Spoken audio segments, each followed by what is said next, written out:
আসসালামু আলাইকুম ওয়া রাহমাতুল্লাহি ওয়া বারাকাতুহু। সম্মানিত দর্শকবিন্দু, আজকের এই ভিডিওতে আমি আলোচনা করব বর্তমান সময়ের সবচেয়ে বড় ফিতনাবাজ তথাকথিত আহলে হাদিস।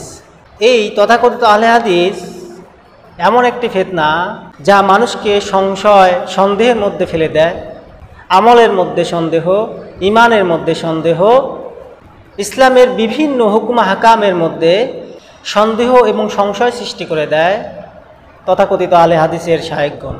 তথাকথিত আহলে হাদিসের শায়েখগণ তারা যে মানুষকে বিভ্রান্ত করে, মানুষকে সন্দেহের মধ্যে ফেলে দেয়, তার বাস্তব প্রমাণ আমি ইতিপূর্বে আপনাদেরকে জানিয়ে দিয়েছি।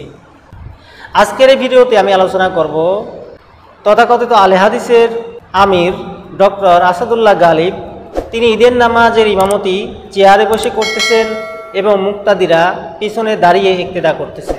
তাহলে ইমাম সাহেব চেয়ারে বসে নামাজ আদায় করতেছেন আর পিছনে মুক্তাদিগণ অনুসরণ করতেছেন দাঁড়িয়ে অবস্থায়।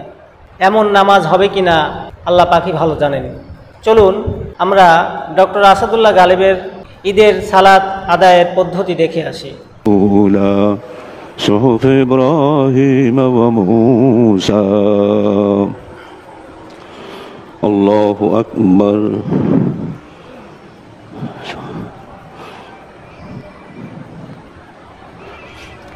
سمع الله لمن حمده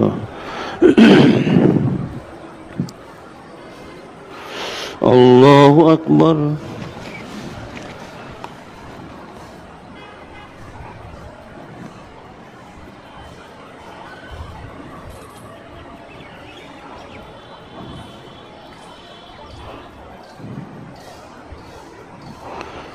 الله أكبر اللهم ارحمني واجبرني وهدني وعافني وارزقني الله أكبر الله أكبر الله أكبر الله أكبر وتحيات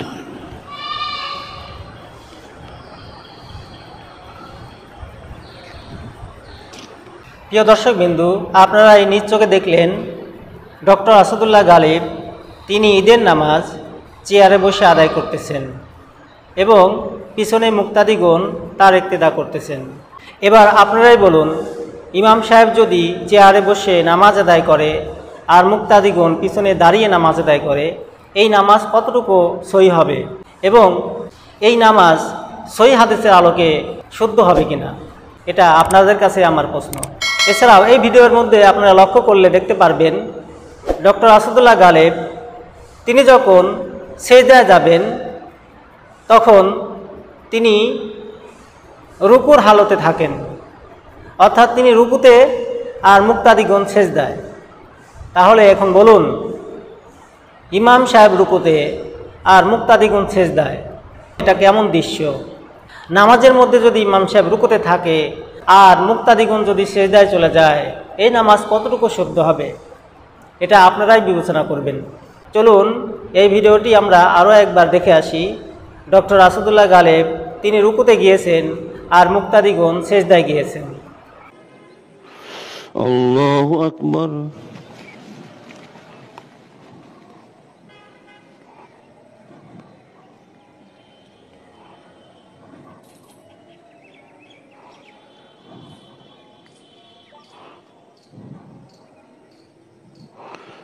الله أكبر اللهم ارحمني واجبرني وهدني وعافني وارزقني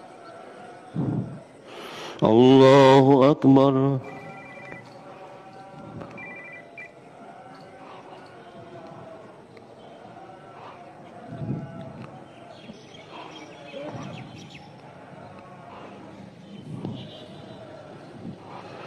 الله أكبر।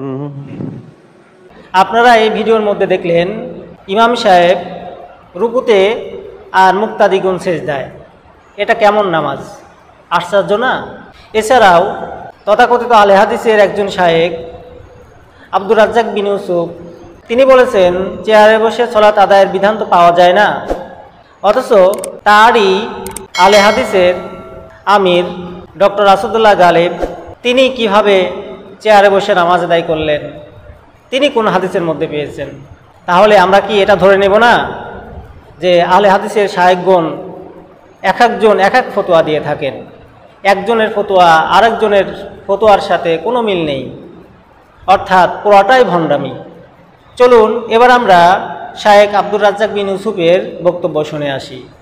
তিনি চেয়ারে বসে সালাত আদায়ের বিষয়ে কি বলেন। চেয়ারে বসে সালাত আদায়ের তো বিধান পাওয়া যায় না। মাঝহাবি ভাইরা ফতোয়া দিয়েছিলেন একবার, আমি চাচ্ছিলাম যে টিকে থাকতে পারলে খুব ভালো হয়, তো তারা আবার টিকে থাকতে পারেনি।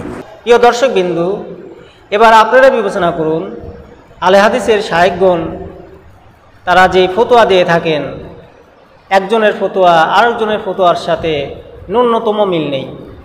এবার আমরা আহলে হাদিসের অন্যতম একজন শায়েখ মতিউর রহমান মাদানীর বক্তব্য শুনব। তিনি কি বলেন যে ইমাম সাহেব চেয়ারে বসে নামাজ আদায় করেন আর মুক্তাদিগণ পিছনে দাঁড়িয়ে নামাজ আদায় করেন, এটা কেমন নামাজ? তো মুক্তাদি পিছনে কেন দাঁড়িয়ে নামাজ পড়বে না? কারণ এটা ওই কাফেরদের সভ্যতার অনুকরণ হয়ে যাচ্ছে, যে আপনাদের ইমাম সাহেব বসে আর আপনারা দাঁড়িয়ে না, ইমাম যখন বসে নামাজ পড়ে আপনারা বসে। প্রিয় দর্শক বিন্দু, আপনারাই শুনলেন শায়েখ মতিউর রহমান মাদানী তিনি কি বললেন। তিনি বললেন এটা কাফেরদের সভ্যতার অনুসরণ হয়েছে, অর্থাৎ ইমাম সাহেব বসে আর মুক্তাদিগণ পিছনে দাঁড়িয়ে নামাজ আদায় করা, এটা কাফেরদের সভ্যতার অনুসরণ করার মতো। এটা আমার কথা নয়, এটা শায়েখ মতিউর রহমান মাদানীর কথা। তাহলে এবার আপনারাই বলুন, তথাকথিত আহলে হাদিসের যে শায়েখগণ রয়েছেন তারা যে ফতোয়াগুলো দিয়ে থাকেন, এক একজনের এক এক ফতোয়া, একজনের সাথে আরেকজনের ফতোয়ার কোনো মিল নেই।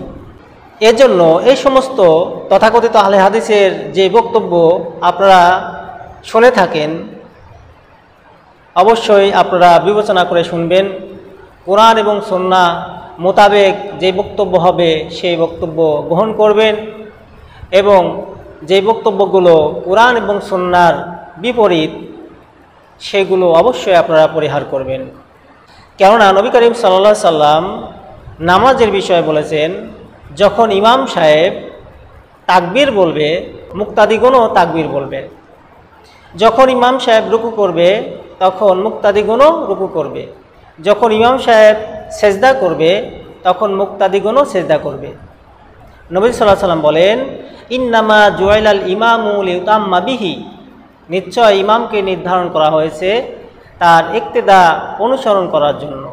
ফাইজা কাব্বারা ফাকাব্বিরু, অতএব যখন ইমাম সাহেব তাকবীর বলবে তখন তোমরাও তাকবীর বলবে। ওয়াইজা রকা ফারকাউ, নবী সাল্লাল্লাহু আলাইহি সাল্লাম বলেন, যখন ইমাম সাহেব রুকু করে তখন তোমরাও রুকু করবে।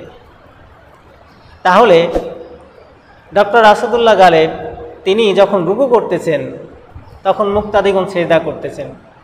তাহলে এটা এমন হলো না নবী সাল্লাল্লাহু আলাইহি সাল্লাম যা আদেশ করলেন সে আদেশ তারা লঙ্ঘন করলো, সে আদেশ তারা মান্য করলো না, তার বিপরীত কাজ করলো। নবী সাল্লাল্লাহু আলাইহি সাল্লাম যেভাবে সলাত আদায়ের কথা বলছেন সেভাবে সলাত আদায় না করে মন গড়া মন মতো তারা সলাত আদায় করতেছে। এই জন্য আসুন আমরা এই সকল তথাকথিত আহলে হাদিসের ভণ্ডামি থেকে, তাদের ষড়যন্ত্র থেকে, তাদের ধোঁকা থেকে বেরিয়ে আসতে চেষ্টা করি। আল্লাহ পাক আমাদেরকে তথাকথিত আহলে হাদিসের সমস্ত ধোঁকাবাজি থেকে হেফাজত করুন, আমিন।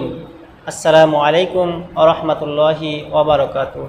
في القلب مشاعر أخفيها قد أشرقت الشمس عليها عن خطط لم أعبأ فيها ستكون